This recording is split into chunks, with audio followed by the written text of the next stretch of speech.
미국 존스 홉킨스 병원의 소아외과 의사인 벤 카슨 박사는 1987년 세계에서 처음으로 머리와 몸이 붙은 재태어난 샴 쌍둥이 형제의 분리수술을 성공시키면서 일약 세계에서 가장 위대한 의사 5명 중 한 명이 되었습니다.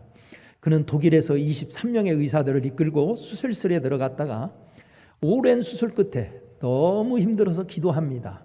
하나님, 이제 제가 할 일은 다 했습니다. 하나님의 손에 맡깁니다.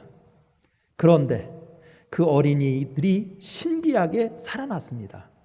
이 수술 때문에 그는 신의 손이라는 별명을 얻었습니다. 그 후 벤 카슨 박사의 이야기가 자서전으로 출판되었는데 제목이 바로 하나님의 손이었습니다. 그러나 그의 어린 시절은 정말로 비참했습니다. 디트로이트의 빈민가에서 태어난 벤 카슨은 8살 때 부모의 이혼으로 편모스라에서 자라면서 불량 소년들과 어울려 싸움질만 일삼는 흑인 불량 소년에 불과했습니다. 그는 피부가 검다는 이유로 배겨온 친구들 사이에서 따돌림을 당했고 초등학교 때에는 항상 꼴찌를 도맡아하는 학습 지진아였어요. 초등학교 5학년 때까지 구구단을 암기하지 못했고 산수시험 한 문제도 맞추지 못하여 놀림감이 되곤 했습니다. 그러던 어느 날 한 사람이 내가 그리스도를 믿으면 새 생활을 시작할 수 있다고 전도하며 그를 그리스도께로 인도했습니다. 그는 교회에 나가기 시작했고 중학교에 들어가면서부터 믿음을 가지고 공부에 집중하기 시작했습니다. 그러자 성적이 오르기 시작하더니 마침내 신의 손이라는 별명을 가진 의사가 되었던 것입니다. 그는 지금도 누구든지 하나님의 것이라고 고백하고 하나님께 전적으로 맡길 때 하나님께서 귀히 쓰기 시작한다고 간증합니다.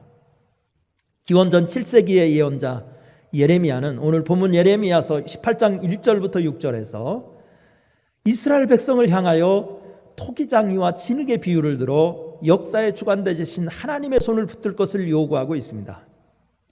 과연 하나님의 손에 붙들릴 때 일어나는 기적은 무엇일까요? 첫째는 새 신분입니다. 오늘 6절 말씀을 함께 읽어보겠습니다.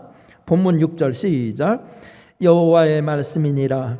이스라엘 족속들의 토기장이가 하는 것 같이 내가 능히 너희에게 행하지 못하겠느냐? 이스라엘 족속아, 진흙이 토기장이의 손에 있음 같이 너희가 내 손에 있느니라. 아멘. 고대 세계에서는 개인의 운명은 태어난 신분에 의해서 결정됐습니다. 왕의 자녀로 태어나면 왕자로 사는 것이고 노예의 자식으로 태어나면 노예로 살았습니다. 누구의 자녀가 되느냐에 따라서 그의 삶뿐만 아니라 자존감도 달라졌습니다. 그런데 안타까운 것은 신분의 변화라는 것이 하늘의 별 따기보다 힘들었다는 것입니다. 간혹 신분의 상승은 전쟁에서 나라를 구하거나 왕의 환심을 살 때 있었는데 보통 사람이 그 기회를 잡기는 사실상 어려웠습니다. 그런데 요한복음 저자는 요한복음 1장 12절에서 놀라운 선언을 합니다. 누구든지 예수님을 믿으면 하나님의 자녀가 되는 권세를 주셨다고 선포합니다. 이 선언이야말로 천하를 바꾼 창조의 사건 같았습니다. 즉 하나님의 손에 붙들리면 세상의 제왕보다 위대한 하나님의 자녀가 되어 왕자보다도 더 존귀하게 고귀하게 살 수 있다는 뜻이기 때문입니다. 행복한 사람이 되려면 고귀한 자신의 가치를 깨달아야 합니다. 그래서 성경은 너희 몸은 너희가 하나님께로 받은 바 너희 가운데 계신 성령의 전인 줄을 알지 못하느냐고 고린도전서 6장 19절에서 말씀한 것입니다. 부디 하나님의 손을 의지하여 존귀한 하나님의 자녀로 살아가시기를 바랍니다. 두 번째, 하나님의 손에 잡히면 어떻게 되느냐? 새 삶을 살게 된다는 겁니다. 오늘 8절 말씀을 함께 읽어보겠습니다. 시작. 만일 내가 말한 그 민족이 그의 악에서 돌이키면 내가 그에게로 내리기로 생각하였던 재앙에 대해서 뜻을 돌이키겠고. 고린도후서 5장 17절 말씀도 한번 읽어볼까요? 유명한 구절이니까. 누구든지 그리스도 안에 있으면 새로운 피조물이라. 이전 것은 지나갔으니 보라 새 것이 되었도다. 아멘. 오래전 대중가수 여우는 과거는 흘러갔다라는 노래 여러분 잘 아실 거예요. 과거는 흘러갔다. 그 노래에서 즐거웠던 그날이 올 수만 있다면 아련히 떠오르는 과거로 돌아가서 지금의 내 심정을 전해보련만 아무리 뉘우쳐도 과거는 흘러갔다라고 지나간 시간을 아쉬워합니다. 한번 흘러간 시간과 기회는 되돌아오지 않습니다. 시간을 되돌릴 수 있으면 좋으련만 과거로 되돌아갈 수 있는 타임머신은 없습니다. 때문에 많은 사람들이 놓쳐버린 기회를 다시 잡지 못해서 절망하며 삽니다. 그런데 오늘 본문 8절에서 하나님은 회개하고 돌아오기만 하면 다시 기회를 주겠다고 말씀하고 있습니다.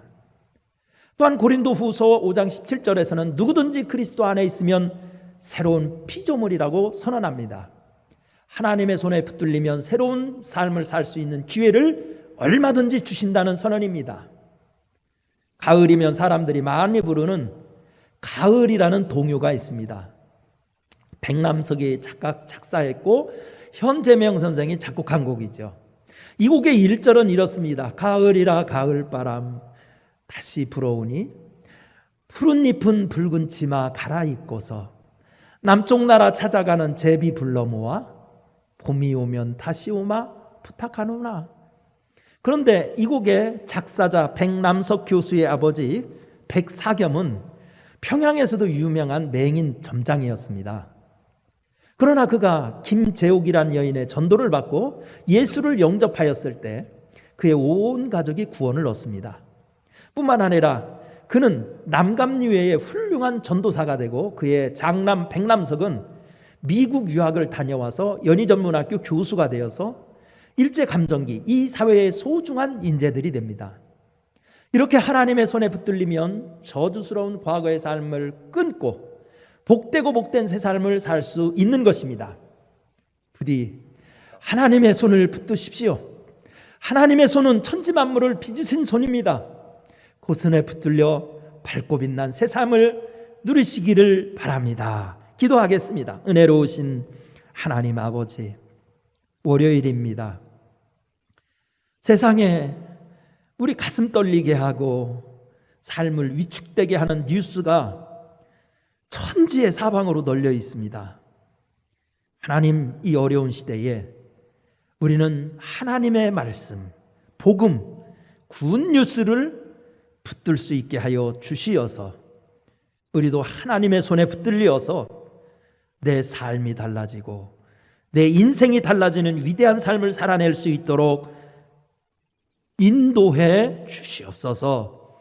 예수님의 이름으로 간절히 기도드리옵나이다. 아멘.